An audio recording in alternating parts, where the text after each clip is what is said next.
అందరికీ నమస్కారం. నేను డాక్టర్ తేజస్వి, ఇంటర్వెన్షనల్ కార్డియాలజిస్ట్. ఇవాళ మనం యాంజియోగ్రామ్ అనే టెస్ట్ గురించి తెలుసుకుందాం. ఈసీజీ, ఎకో, ట్రెడ్మిల్ ఎలానో యాంజియోగ్రామ్ కూడా గుండెకి సంబంధించిన ఒక టెస్ట్. ఈ యాంజియోగ్రామ్ అనే టెస్ట్ ద్వారా గుండె పైన ఉన్న రక్తనాళాలు ఎలా ఉన్నాయనేది తెలుసుకుంటాం అన్నమాట. దాని తర్వాత ప్రాబ్లమ్ని బట్టి మందులు వాడాలా, స్టెంట్ వేయాలా, లేకపోతే బైపాస్కి వెళ్ళాలా అనేది తెలుస్తుంది. ఈ టెస్ట్ సమయం వచ్చి 5 నుంచి 10 నిమిషాల లోపు అయిపోతుంది. దీనికి ముందుగా మనకు కావాల్సింది బ్లడ్ ఇన్వెస్టిగేషన్స్. హీమోగ్లోబిన్ ఎలా ఉంది ఫస్ట్ చూసుకుంటాం. లో హీమోగ్లోబిన్ ఉన్నప్పుడు చేయకూడదు అన్నమాట. క్రియాటినిన్ వాల్యూ కూడా చూసుకుంటాం. క్రియాటినిన్ వాల్యూ అనేది నార్మల్గా ఉన్నప్పుడే చేయాలి. అలానే ఇంకొక 2 బ్లడ్ టెస్ట్ అవన్నీ చూసి పేషెంట్ ఫిట్ ఫర్ యాంజియోగ్రామా కాదా అని నిర్ణయించిన తర్వాత ఈ యాంజియోగ్రామ్ చేస్తాము. ఈ యాంజియోగ్రామ్ అనేది గుండె రక్తనాళాలను చూడటానికి కాబట్టి చెయ్యి రక్తనాళాల ద్వారా కానీ లేకపోతే కాలు రక్తనాళం ద్వారా కానీ ఒక యాక్సిస్ అనేది క్రియేట్ చేసుకొని గుండె వరకు ఒక వైర్ అనేది వేసి, దీన్ని కెథెటర్ అంటారు, దీన్ని వేసి ఒక కాంట్రాస్ట్ అనే ఒక ఇంజెక్షన్ ఇచ్చి గుండె రక్తనాళాలని చూస్తామన్నమాట.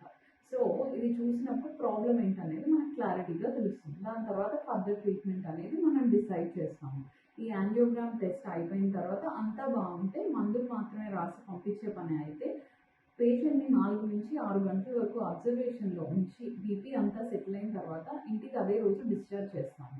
పేషెంట్ తీసుకోవాల్సిన జాగ్రత్తలు ఏంటి అంటే, చెయ్యి ద్వారా చేసినప్పుడు ఆ చెయ్యి మీద కొంచెం ఒత్తిడి పడకుండా చూసుకోవాలి ఒక నెక్స్ట్ 24 గంటల వరకు.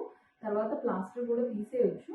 దాని తర్వాత వచ్చి వాటర్ కంటెంట్ అనేది ఎక్కువ తీసుకోవాల్సి ఉంటుంది. ఎందుకంటే మనం ఇచ్చే కాంట్రాస్ట్ వల్ల కాంట్రాస్ట్ ఇండ్యూస్ నెఫ్రోపతి అని వచ్చే అవకాశం ఉంటుంది. దీనికి గాను పేషెంట్ 2 నుంచి 2.5 లీటర్ల వరకు వాటర్ అనేది ఇంటేక్ ఉన్నప్పుడు బాగుంటుంది అనమాట.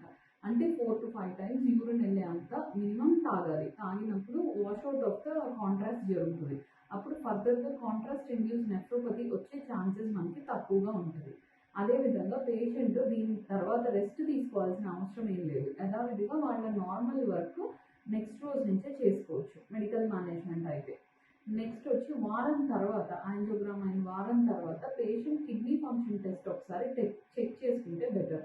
క్రియాటినిన్ వాల్యూ అనేది పెరిగిందా, తగ్గిందా ఏంటి అనేది. దీనివలన 99% కాంప్లికేషన్స్ అనేవి ఏమి ఉండవు. 1% ఆఫ్ ద పీపుల్లో బీపీ అప్ అండ్ డౌన్ అవ్వడం కానీ, heart rate up and down అవ్వడం కానీ జరిగే అవకాశాలు ఉంటాయి అన్నమాట. దీనివల్ల ప్రాణాపాయం అనేది less than 0.1% ఉంటుంది. సో ఇది యాంజియోగ్రామ్ టెస్ట్.